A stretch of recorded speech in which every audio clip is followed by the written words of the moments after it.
Azi ești tristă din nou, iubita, și mă doare.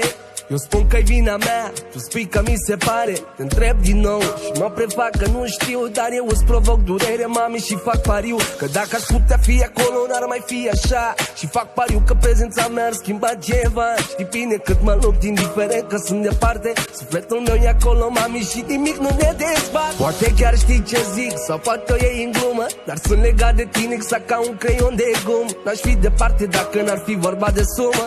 Trebuie să fac bani să vin acasă la viața aia bună. Știi și tu, prințesa mea, cât de bea aștept să vin. Număr zilele până când o să ne întâlnim. Mă mai întorc câteva turi și apoi rămân de tot. Mă omoară gândul că vreau să te văd și nu pot.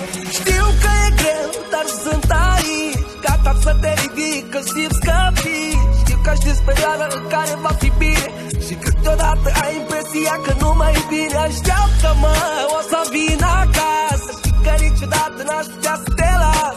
Spun și ție ce mereu îmi spun și mie, nu e tocmai totul perfect, dar o să fie. Îmi pare rău de fiecare dată când mai somn în noapte, că-s departe și treci singură prin toate. Dar poate se va rezolva înainte să te aștepți. Nu știm exact cât, oricât ne dăm de deștepți. Și mă doare atât de tare că nu știu a cui e vina, scade pulsul. Îmi lipsește adrenalina, nu-s drogat, dar trăiesc pe altă lume.